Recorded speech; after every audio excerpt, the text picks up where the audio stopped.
box was on a belt like a bandolero, dropped from bombers at high altitude. When the box flies open, pulls the string, and the timer starts. And then these pieces of spring and aluminum comes off. These pieces come off.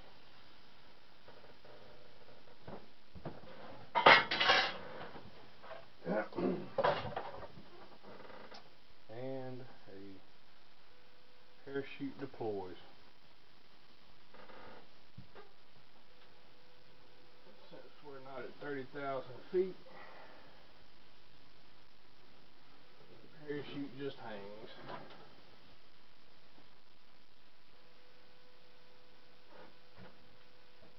Alright. I'm going to let it run since I'm timing it, because it does have a little timer mechanism on it. It's a mechanical timer, much like a watch.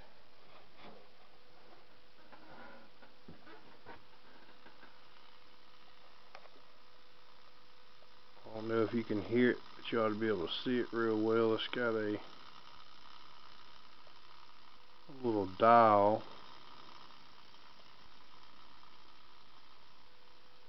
See the dial, and you see the slots. Once it clicks down to where the little arms on the dial reaches the slots, that little pin pops off. You see, it's just held on right there's the mechanicals, the gears.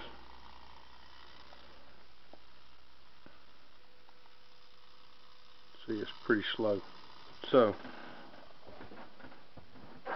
I'm going to record this the whole time because, like I said, I'm trying to time it as well as get a display.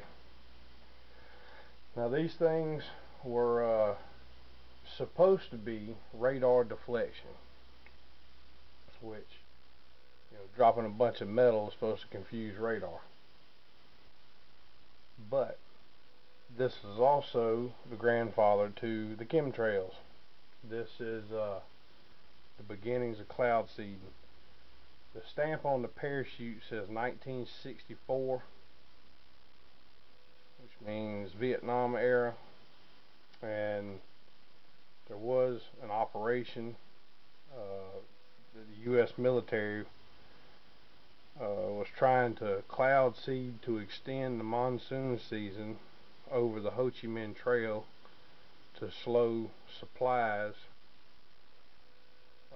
by keeping the trail wet and impassable.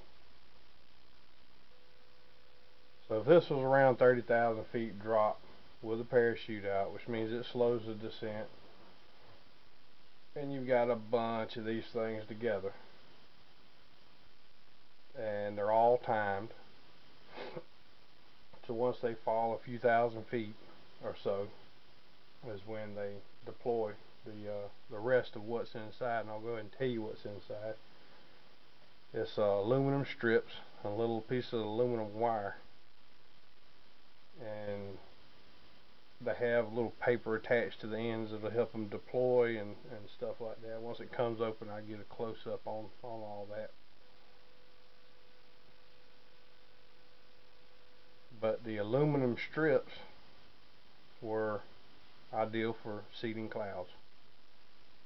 And if you analyze the chemtrails, they have aluminum and barium and other heavy metals in them now.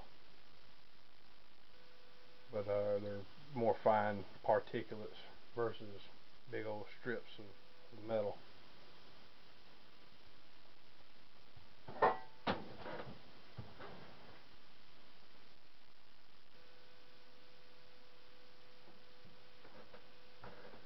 It's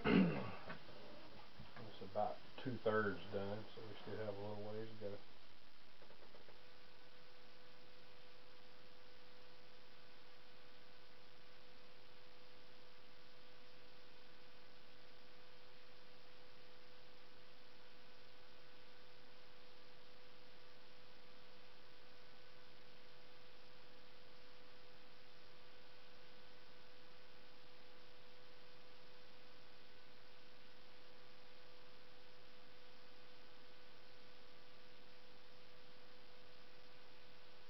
kind of scary opening this thing to begin with the first time and not knowing what it is, and you pull the string and all you hear is a bunch of ticking. But it's not a bomb, just a cloud seeder.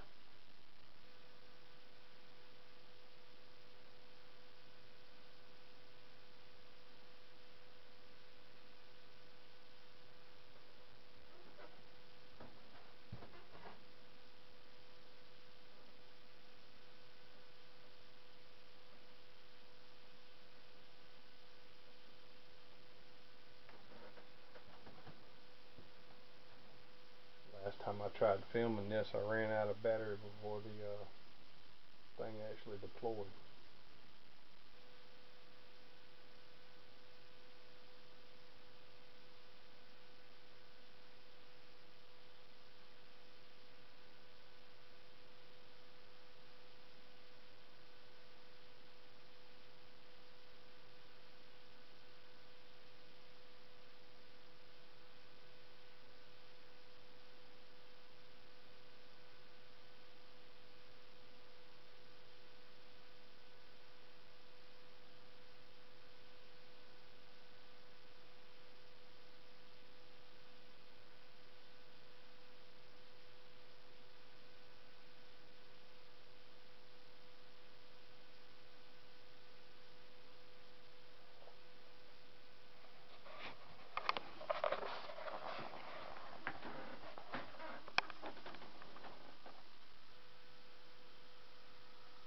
About to go now.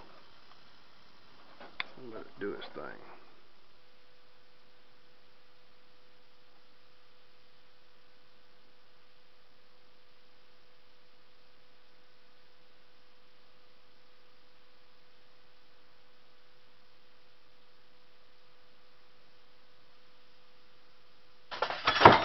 There you go.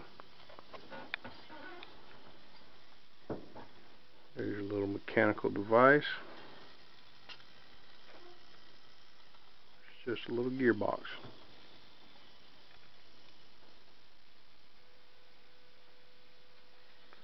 Alright, now what fell out had a little string attached.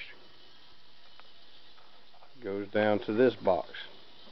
Alright, this box opens, and then there's package 1,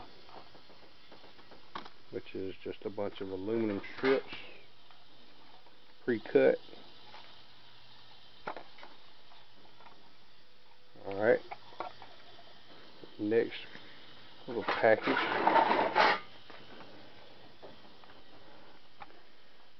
some real thin, hair thin wires. This is 2 more packages of the hair thin wires.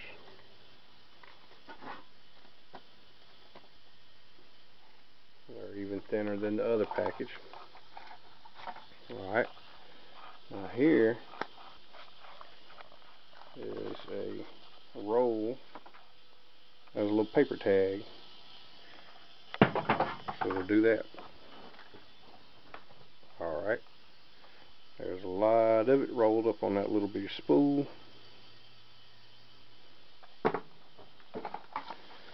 And there's another, the exact same thing. And another, it's the exact same thing.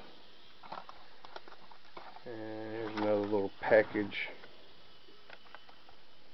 of little fine hairs. Now, you see how small that is? You saw it was all contained in this little box. And on a bandolero, and the box that I had seen that had a roll of these on there were about probably about 10 packages long, but I'm sure they were originally much longer. And you can imagine a bomber full of these things, or a few bombers full of these things, then you have all the materials right there to make a cloud. And I did look on another parachute,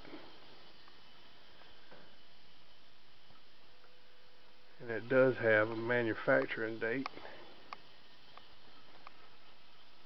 and the manufacturer, let me see this, excuse the camera for just a second.